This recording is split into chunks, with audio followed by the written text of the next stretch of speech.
Hi, Sumit here, and today I wanted to talk about my journey through persistent sleep paralysis. It's not a normal story. Many of you might have experienced sleep paralysis at a point in your life. Few may never have felt it.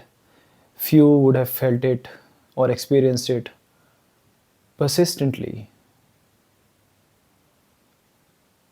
It terrifies you if you are not habitual of it. And so I will tell you how I reached to a point where I was so habitual of getting sleep paralysis attacks that I was not afraid anymore. And this stage I'm talking was a time before I realized that it had some scientific connection to it. Throughout the time period, I always kept thinking that it was some paranormal activity.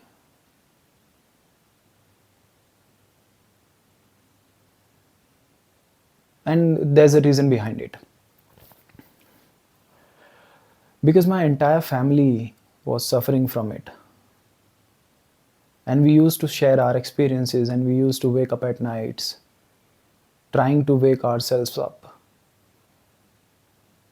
trying desperately so that when we are trying to scream or move or get out of that dreamy state, that somebody looks at us and wakes us up.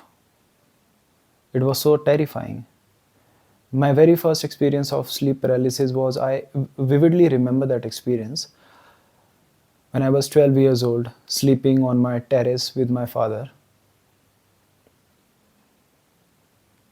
And so I slept every night that myself and our entire family went to sleep.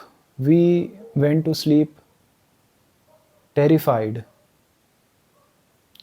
not because we were only afraid of this particular issue, but a bigger issue than that. And there was so much domestic violence at my home. By the time I was 12, it would have been around more than 3 to 4 years from the start of domestic violence at my house.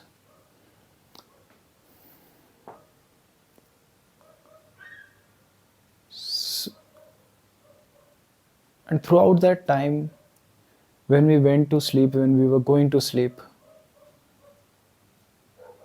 our family was afraid that this night again would be a violent night.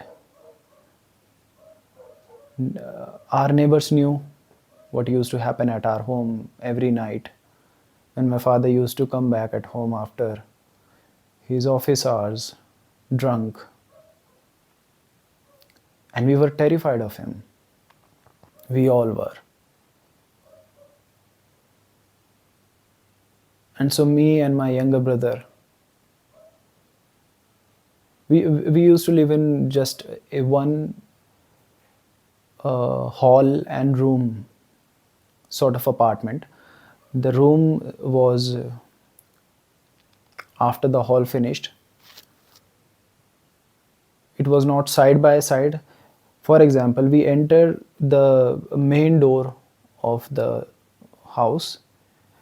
It's a hall where there is a computer table. I'm talking about somewhere around 2026, almost 20 years from now.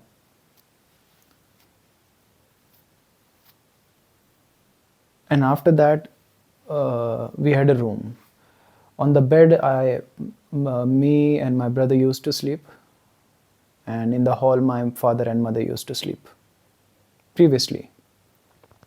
But when this domestic violence period started, my father used to sleep on the terrace after the entire episode every night.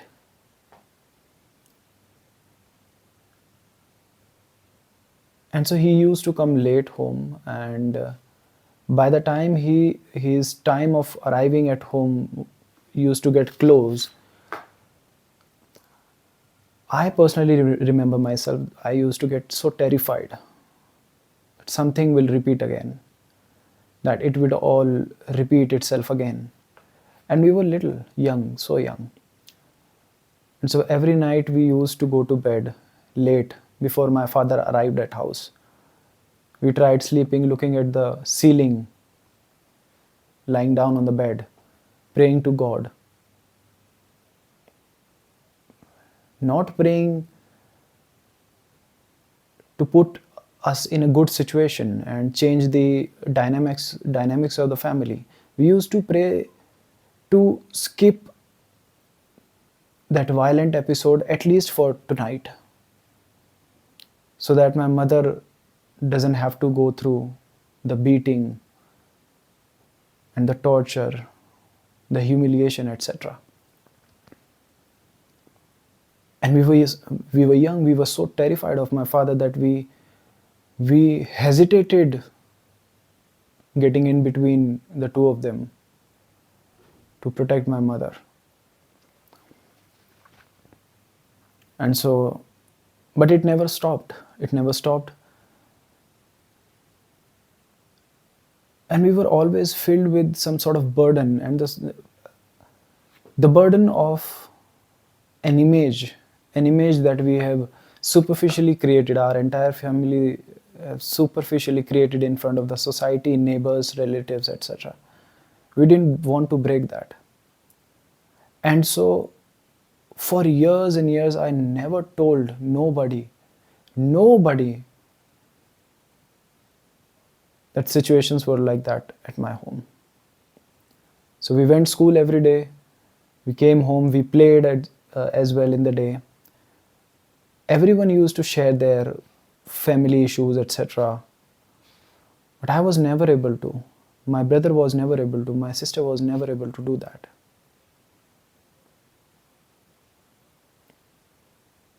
And so we kept everything in our very young little brains only. And so we had no provision of letting it out. So we kept suffering for years and years. It would have started probably around 2004.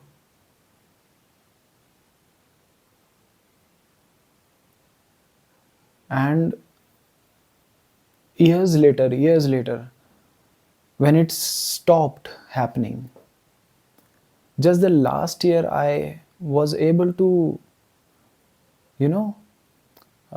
see through it. Why was our entire family going through sleep paralysis? Why the entire family? And now it has stopped completely. It has stopped, and it never comes. It's been a few years that I have rarely gotten into a sleep paralysis episode. Probably just like someone who could have experienced it rarely. In the last 3 or 4 years, I would have had it around once or twice. And this realization came to my mind the last year only. The regular episodes were a cause of mental trauma that we were not able to dispose of, that we kept in our minds only. And it terrified our subconscious to the core of it. We were afraid to go to sleep. If the violence ended and we were set to bed, at that time also I personally myself, I was afraid to go to sleep because I knew that I will have that sleep paralysis attack. And so I went to sleep only when I was not able to keep my eyes open anymore.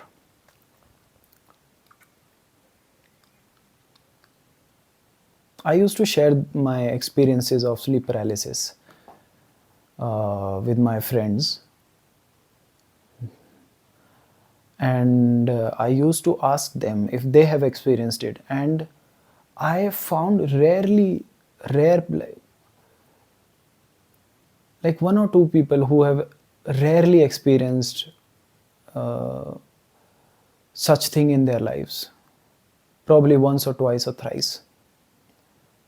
I found nobody who used to go through these on a daily basis, or at least regularly, even weekly. Found nobody. And so we started believing that there is some, because we were not so educated and we were not so aware that our mental trauma can make us feel so terrified, and it can control our sleep paralysis thing as well. And so because we all used to go through that, and so we automatically related that issue with some paranormal activity in our house. At the same time, a lot of violence was going on in our house. And we used to call priests who fooled us into believing that this house is possessed. There are some entities revolving around the house. They basically do it to earn money, and we spent a lot of money on that. Not my father, but my mother. We used to discuss that issue. The four of us, my mother, myself, my younger brother, and my elder sister, we were never so close to our father. We were terrified of speaking in front of him. We never shared an idea, not a moment of love, nothing like that. It was just a relationship of respect.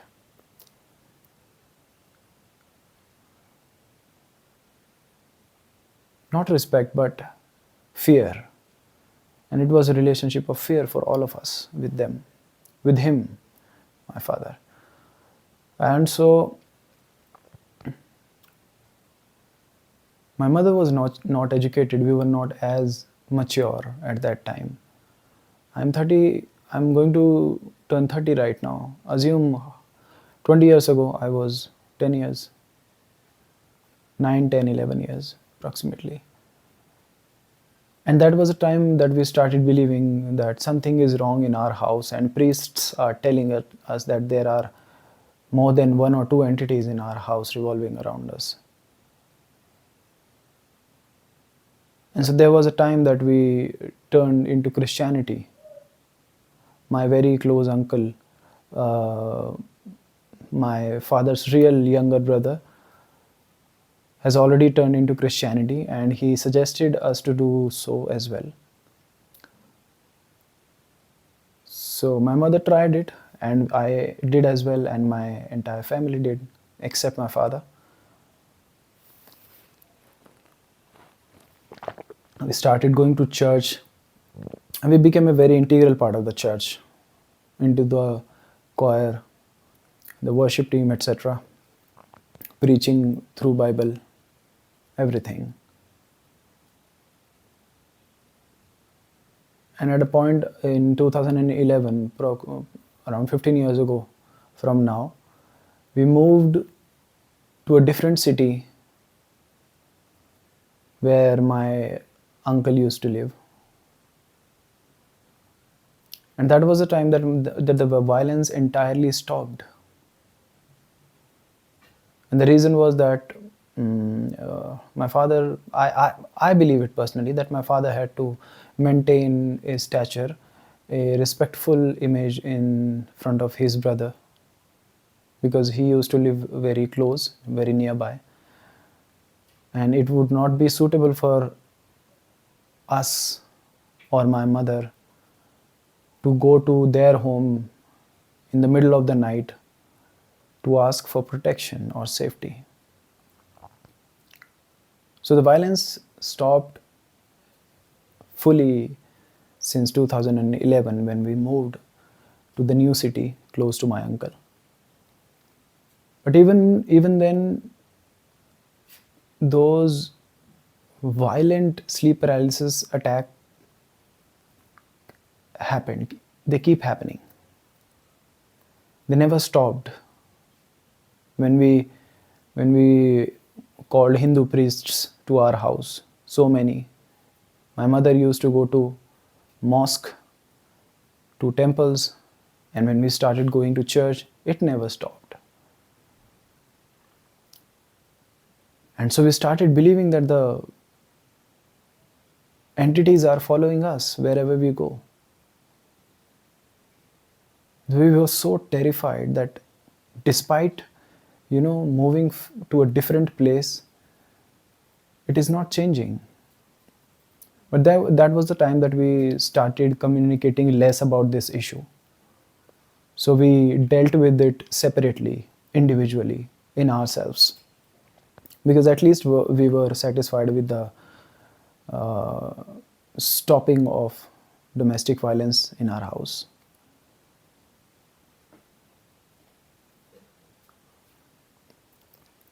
I remember vividly some of the incidents. By that time, we have changed a lot of places. We have moved to multiple cities. It was 2016, and we have recently moved from the city where my uncle used to live to another city, very far away. And the sleep paralysis happened. It kept happening.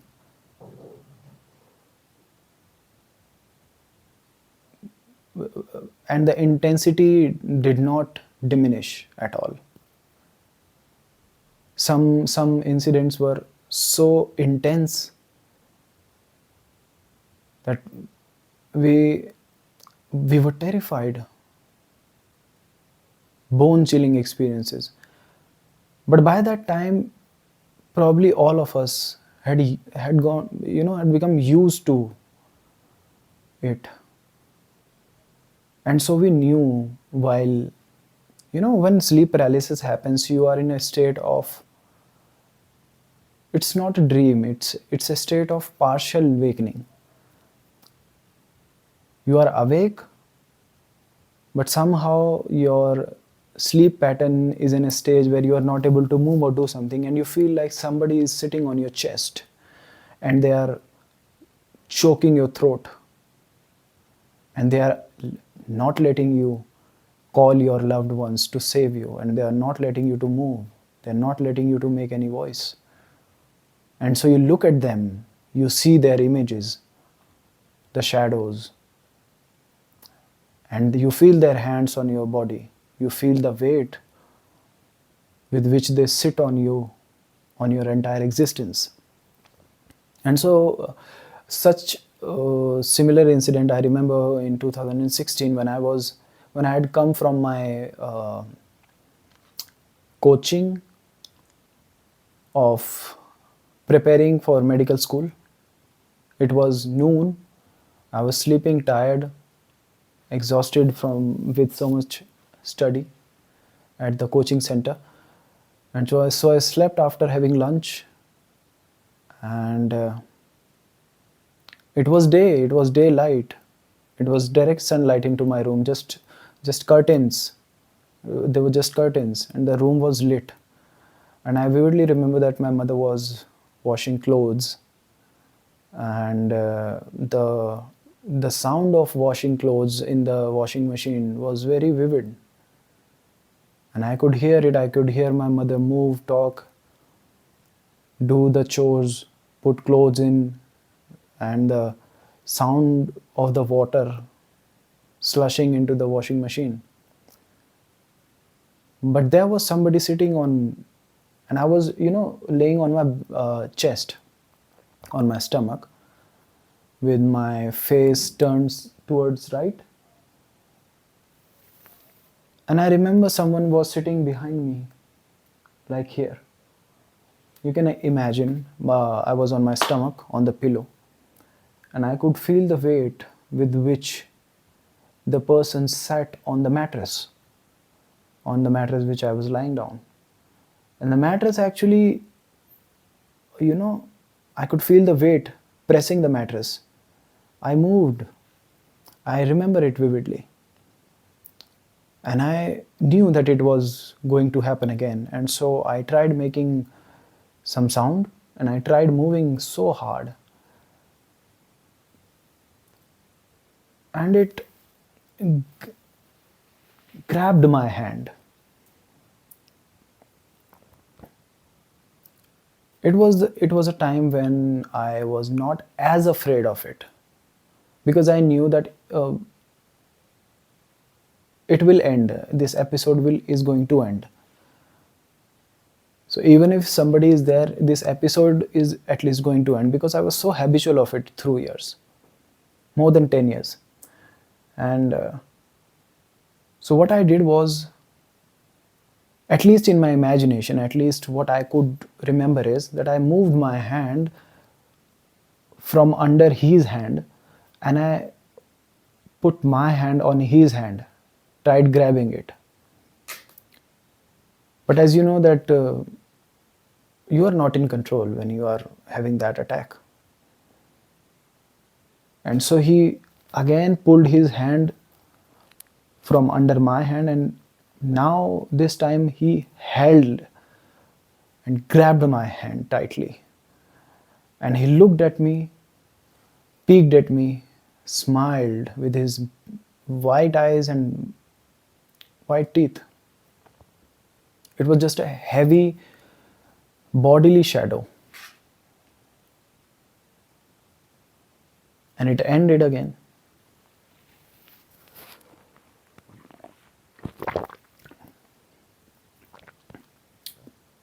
Once in the same house, on the same bed. What we used to do is that at night, me and my brother used to share the same room. And so it was a time when my brother has started his bodybuilding journey, so he was bulking a little bit. And so I let him sleep on the bed and I used to sleep on the floor. And it was in the middle of night.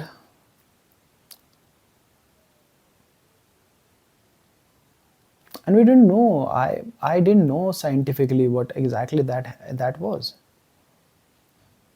It was 2016, 10 years ago from now. And so I was going to sleep, he had already slept. I was going to sleep, I was reading my very first book, a very first non-academic book.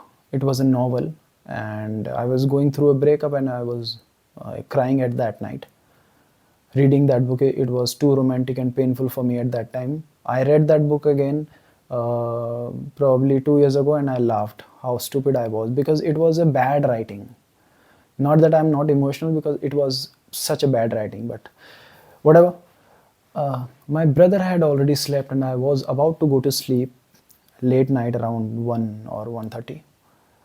And he started talking and he started making noises, sounds, mumbling sounds, not very clear. And he moved in a way that he was on the bed from one side to another in one flip. He moved in such a way, and it did not break his sleep paralysis episode. I was not as aware.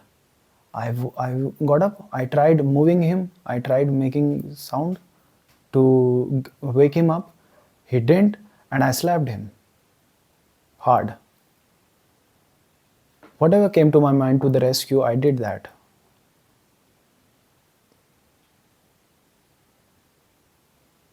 I regret that.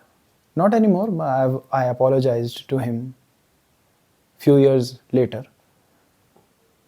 Because at that time I justified it, because it was the only way I could do that. I was not as aware. If it would be right now, I would be very patient if someone would be going through such an episode.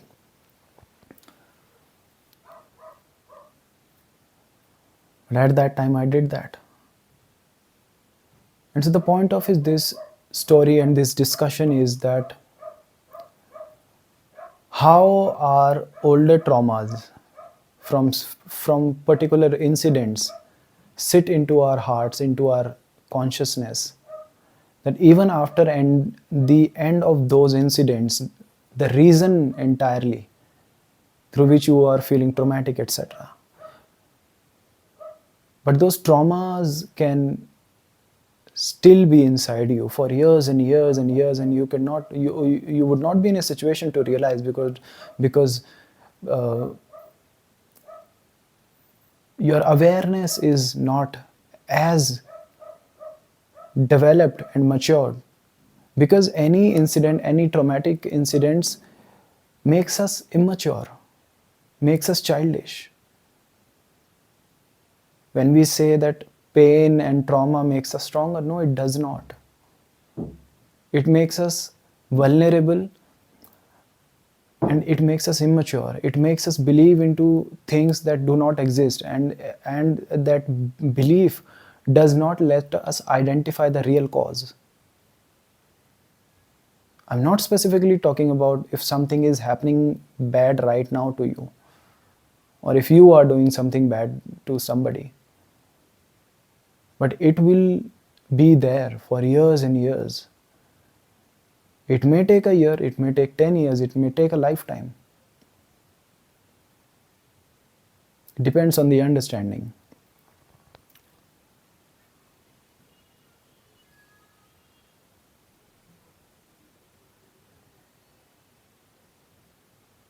And my entire belief in God, I used to be very a believer Hindu when I was young. At the point when, from birth, I was a believer Hindu. A Hindu that started believing in God because I was shown in television and pictures, and through relatives I was told that it is a good thing, and I used to fast for God on every Tuesday, give him offerings. My father used to bring that sweet offering on every Tuesday in his drunken state.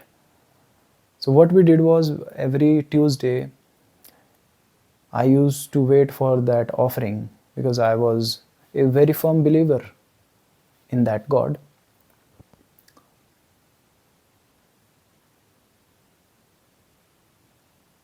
And so just after the offering,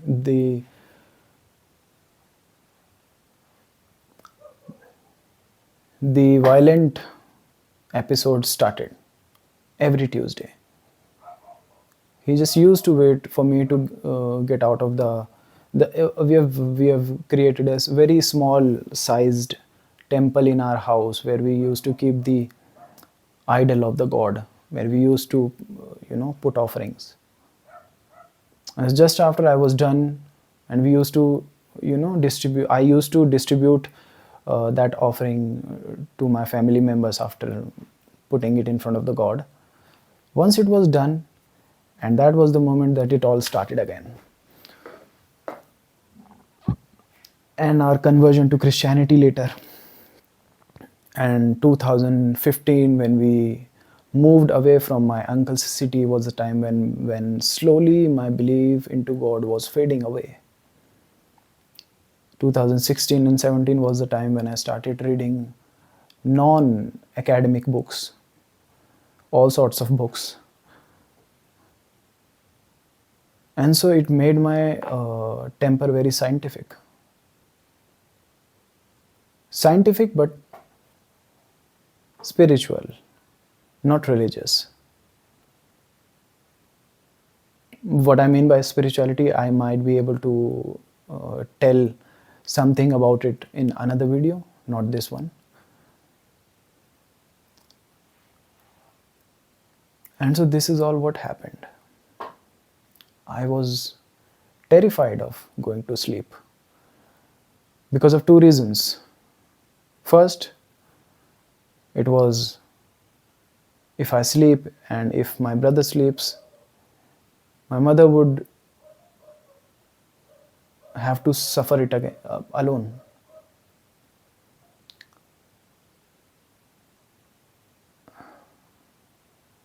I remember vividly that there were moments when my mother used to get a chance and run closest to any relative or a neighbor so that they can intervene and they can protect us.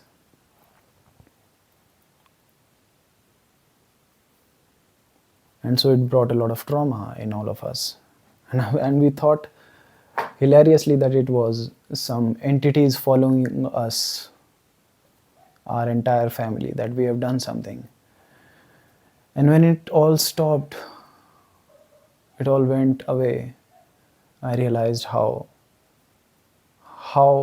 psychological it was, how the trauma of that violence, the fear, the terror of that violence kept this trauma in all of us for years and years. And this video is a story of my personal experiences. It's very personal because I've shared a lot about myself and my family, my personal living. I hope it would somehow help you. If you are going through a trauma and you are not able to channelize or realize it, maybe you need a scientific temperament. Maybe you need to go to the root of it and find a way out.